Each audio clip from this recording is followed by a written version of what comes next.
Welcome to my YouTube channel. आज के lecture हम डिस्कस करने जा रहे हैं क्लास 10 में जितने भी चैप्टर्स टर्म 2 में आ रहे हैं उन सबके प्रीवियस ईयर के मोस्ट इंपॉर्टेंट क्वेश्चंस के बारे में डिस्कस करेंगे। सबसे पहला क्वेश्चन है, how is the increases in demand for energy affecting our environment adversely.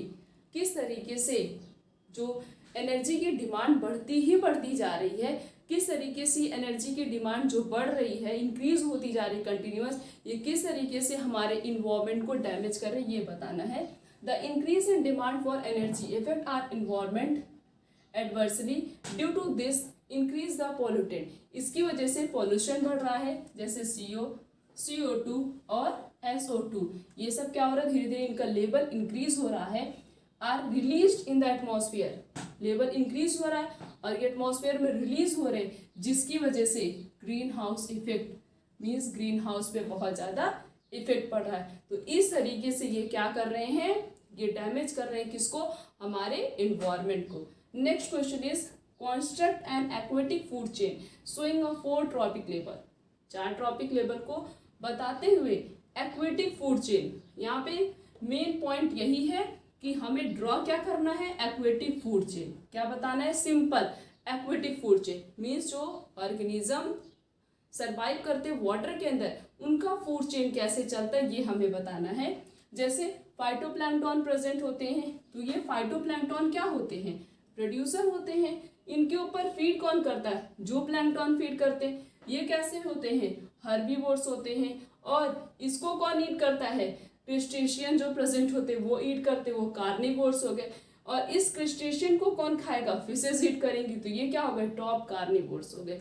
तो इस तरीके से एक ऑर्गेनिज्म के ऊपर दूसरा, दूसरे के ऊपर तीसरा, तीसरे के ऊपर चौथा, इस तरीके से एक एक ऑर्गेनिज्म एक दूसरे ऊपर टोटली क्या होते हैं, डिपेंडेंट होते हैं for the purpose of their food chain. तो ये एक्वेटिक फूड चेन का डायग्राम है। The next question is explain the biological magnification with the help of an example। Example की हेल्प से ये बताना कि बायोलॉजिकल मैग्निफिकेशन क्या होता है। ये क्वेश्चन बहुत ही ज़्यादा क्या है, इम्पॉर्टेंट है। क्या बताना है कि बायोलॉजिकल मैग्निफिकेशन क्या होता है, by the help of their example. Pesticides are used in crops are washed down into the soil. From the soil, these are absorbed by the plant along with water and minerals, and thus they enter the food chain. While consuming the crop, human being also consume these pesticides, which get accumulated in our body। क्या होता है पूरा process, जैसे pesticides का use किया जाता है crop पे ताकि उस पर इंसेक्ट्स ना लगे। तो जो पेस्टिसाइड्स का यूज किया जा रहा है क्रॉप्स पे, वो क्या होता है, वो क्रॉप पे पेस्टिसाइड्स का यूज किया गया तो उस पर जो है उसके बाद वो जो है सॉइल के द्वारा किसमें इंटर किया, प्लांट में आ गया, पेस्टिसाइड्स का यूज़ किया गया है। और मिनरल्स के द्वारा वो वाटर में मिक्स हो गया। वाटर में मिक्स होने के बाद जो ये फूड चेन कंटिन्यूअस का चलती रहती है, तो ह्यूमन बीइंग कंज्यूम कर रहे हैं प्लांट को, तो उनकी बॉडी में भी वो क्या होगा, इंटर करेगा, जिसकी वजह से वो पेस्टिसाइड्स धीरे धीरे बॉडी के अंदर क्या होने लगता है, एक्यूमुलेट होने लगता है, स्टोर होने लगता है। जैसे उसमें पेस्टिसाइड्स का जो यूज़ किया था क्रॉप में, वो किस में हो जाता है, सॉइल में मिक्स हो जाता है। उसके बाद सॉइल से एब्जॉर्ब कौन करता है, प्लांट उसे एब्जॉर्ब करते हैं by the with the water या मिनरल्स के द्वारा।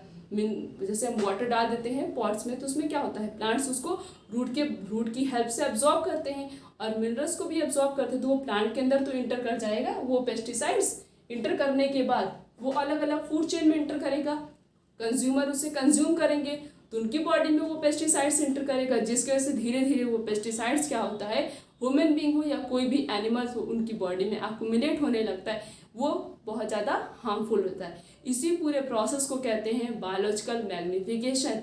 Means increase in the demand of pesticides या बीडीसाइड्स या हर्बिसाइड्स, इन सब का जो यूज़ किया जाता है, जो कि प्लांट के लिए बहुत ज़्यादा हार्मफुल होते हैं, साथ साथ में एनिमल और ह्यूमन बीइंग के लिए बहुत ज़्यादा हार्मफुल होते हैं। इसी प्रोसेस को बोला जाता है biological magnification. Next question is what is the important function of presence of ozone in the earth atmosphere.